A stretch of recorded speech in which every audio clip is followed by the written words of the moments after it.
आपका। ये morning special में बात अब मसूद अजहर की, क्योंकि चीन ने एक बार फिर जैश के सरगना मसूद अजहर को ग्लोबल आतंकी घोषित करने की राह में अड़ंगा अटकाया है। एक तरह से ये आतंकवाद के मामले में अंतर्राष्ट्रीय स्तर पर सियासत का जीता जागता नमूना है।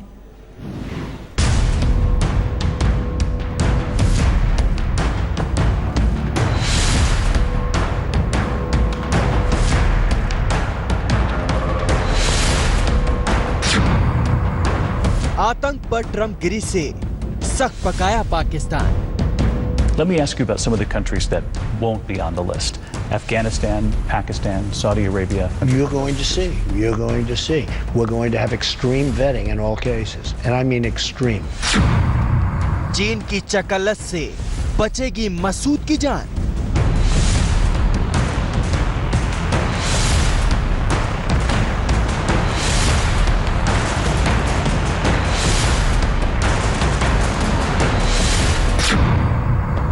कार्रवाई का नापाक ड्रामा, चीन की चौथी चाल।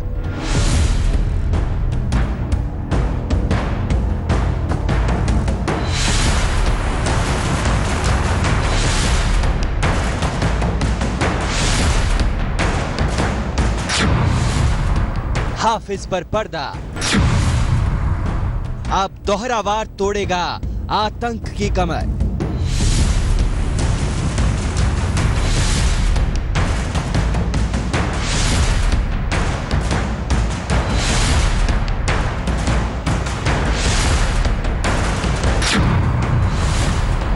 आतंक का अजहर कब तक खैर मनाएगा?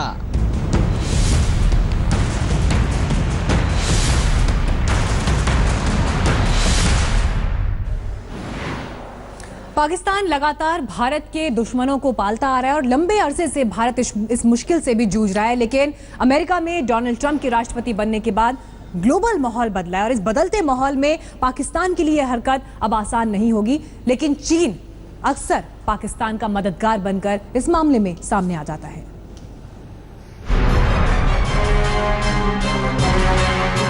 जैश-ए मोहम्मद, अक्टूबर 2001 में यूएन का बैन।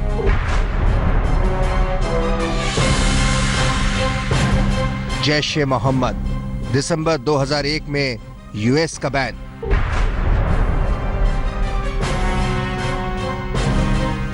जैश-ए मोहम्मद, जनवरी 2002 में पाकिस्तान का बैन।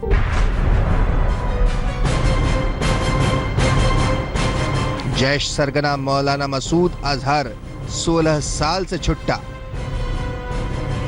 जी हां, यही हकीकत है पाकिस्तान की और आतंक पर उसकी कार्रवाई के ड्रामे की। जिस संगठन को 16 सालों से यूनाइटेड नेशन, फिर अमेरिका और फिर खुद पाकिस्तान ने आतंकवादी गतिविधियों के चलते प्रतिबंधित कर रखा है, उसी संगठन का सरगना मौलाना मसूद अजहर पिछले 16 सालों से पाकिस्तान में छुट्टा घूम रहा है।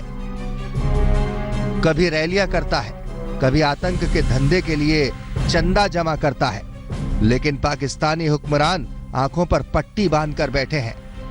अब जब भारत ने मसूद अजहर को अंतर्राष्ट्रीय आतंकवादी घोषित करवाने की मुहिम छेड़ रखी है, तो पाकिस्तान का चालबाज दोस्त बार बार राह में रोड़ा बनकर खड़ा हो जाता है। संयुक्त राष्ट्र सुरक्षा परिषद में मसूद अजहर को आतंकी घोषित करने के प्रस्ताव पर चौथी बार वीटो करके चीन ने जता दिया कि वो तो दोस्ती हर हाल में निभाएगा, चाहे वो दोस्ती शैतान की ही क्यों न हो। कि जिस प्रकार से आतंकवाद को बढ़ावा पाकिस्तान की ओर से दिया जा रहा है, ये न केवल इस क्षेत्र के लिए और भारतीय उपमहाद्वीप के लिए तो घातक है ही है, परंतु आने वाले समय में पूरे विश्व के लिए और दूसरे देशों पर भी इसका प्रभाव पड़ सकता है। और यही कारण है कि दूसरे देश भी अब इसका संज्ञान लेने लगे हैं।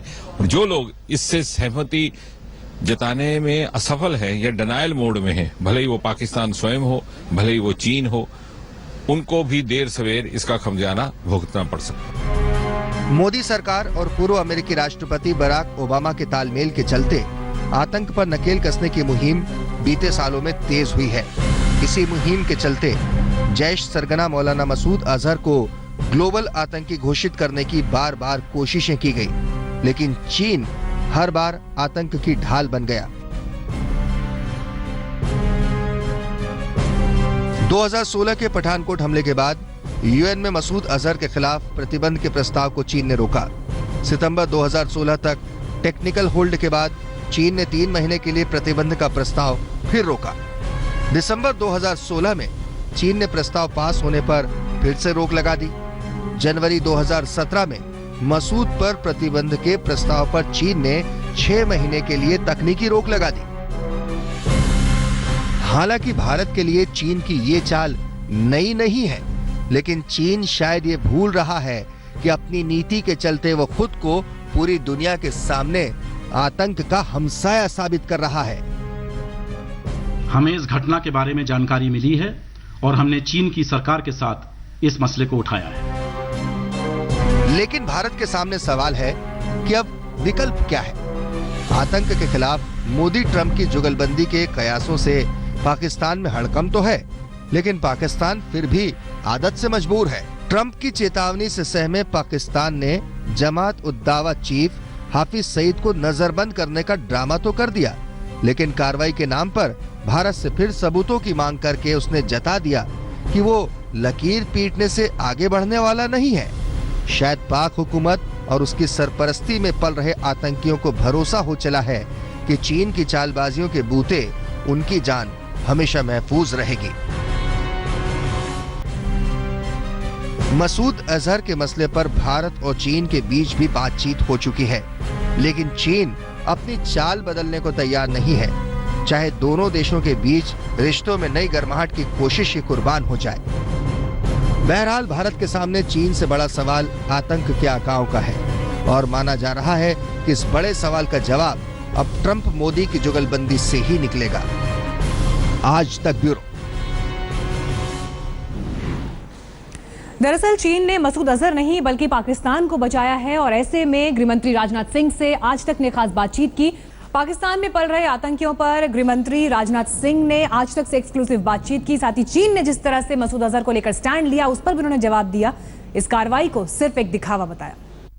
जो हफीज सईद को पकड़ा, आपको लगता है कि असली में पकड़ा है या केवल दिखाने के लिए? मैं मानता हूँ ये पूरी तरह से दिखावा है, क्योंकि इसके पहले भी एक बार नजरबंद किया जा चुका है उनको।